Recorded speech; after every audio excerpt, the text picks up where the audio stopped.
You're watching Masters in Trading Live with Jonathan Rose.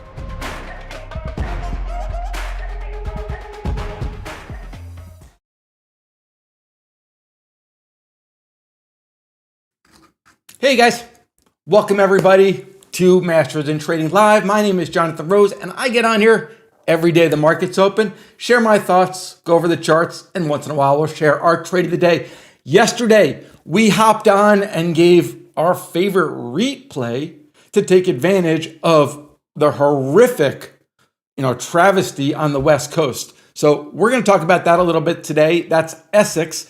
And then we're going to talk about oil because oil is having the most significant breakout that it's had in about 6 months. So with that being said, I got the chat open. Thanks everybody for joining. If you're not subscribed, make sure you subscribe. Hit that bell so you get all the alerts when we go live, 11 a.m. Eastern time. With that being said, let's head over to the screen.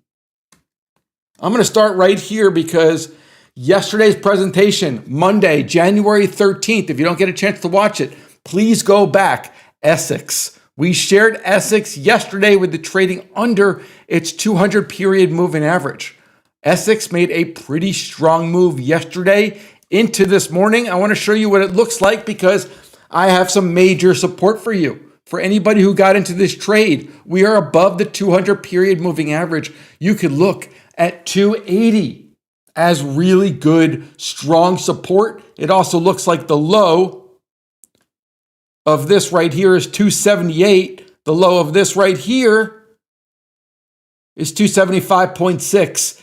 280, massive support, extremely bullish Essex Property Trust because they're going to benefit from these wildfires out in California. Let's go to the slide deck. We are talking about oil today. Here's what I got for you. Let me get my pen ready so we can follow along. All right, Mr. Pen. Okay. Recent price surge. WTI is West Texas. Brent is oil out of the North Sea. This is like European oil. There's also Oman, which is oil out of the Middle East. WTI and Brent. Here's Brent. Here's WTI. Brent, last trade when I did this, 80.43. WTI, 78.24. One of the biggest mistakes that I see traders make is they say they want to buy oil or they want to sell oil. Cool, good trade. I say to them, which oil do you want to buy? Which oil do you want to sell? That's why education mitigates risk. We have to track whether we want to be in U.S. oil, whether we want to be in European oil, whether we want to be in Middle Eastern oil. Why did oil make such a big move lately? Well, the Biden administration announced severe sanctions on Russia's oil sector. 200 shadow fleet vessels. These are those vessels that love to change the flag. Experts believe these sanctions can significantly impact Russia's oil revenues. So Biden doing this before leaving office, that's even before Trump gets his hand on the tariff machine. So that's why oil is making such a significant move. Well, despite short-term price increases, analysts predict the market surplus for 2025. Goldman Sachs forecasts a modest surplus, and JP Morgan projects a larger surplus. What do we have here? The green is WTI. U.S. oil, the purple fuchsia, is going to be Brent. Over the last 2 years, CL has outperformed Brent. If you hold one contract of each, you would be up $3,000 more in that oil. But if you held it for 2 years, you'd be down $6K trading Brent and only down $3K trading WTI West Texas oil. So major importers, global implications. Major importers like China and India may seek alternative oil sources, potentially for tighter global supply, supporting higher prices.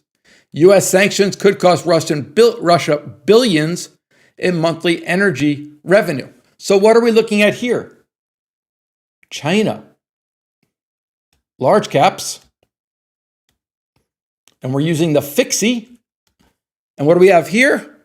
We got the smaller caps. Smaller caps, you can use Asher, ASHR. But look, small caps, and these charts go back 3 years. Small caps are getting absolutely worked. 25.33 is that 200 period moving average. FTSE, look at that 28.12. Very, very big number in the FTSE. If 28.12 gets taken out, that's China's in for a lot of trouble. So trading considerations. Oil has finally just recently moved across its 200-day moving average. A 200-day moving average is just an average price of the last 200 bars. So for a daily, it's just a 200-day average of the last 200 bars. And you could see oil, the last time it was there was in July. Over it. But the behavior that we're looking for is this. Get through a big number, mess around a little bit, and then get crushed. Trade up to a big number, have lots of respect for that big number, get crushed. Trade up to a big number, fail, get above, bullish. Now this is just no man's land, just stuck in a range for a while, but 75.40 is going to be support in oil, in CL. And this is oil futures. Anything down there, it is a phenomenal long.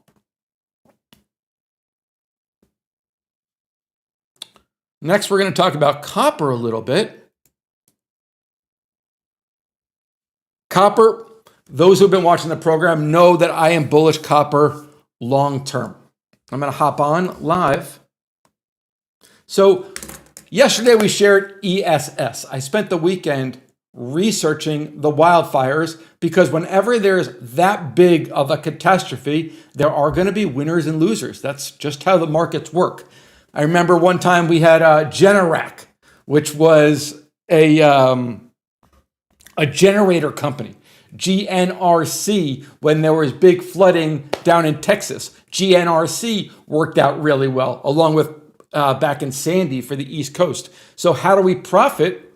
What companies are going to do well from these wildfires? Look at those REITs, and the one with the most exposure, best positioned, is going to be that ESS.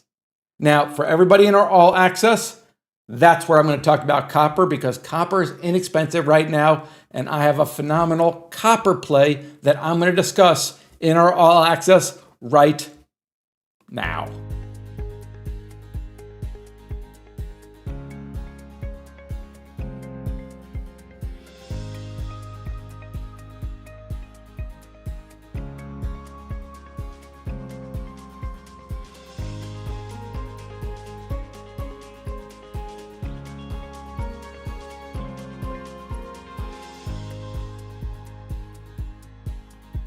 As I hop back on this video, this is going to be a copper video. We're going to talk about FCX,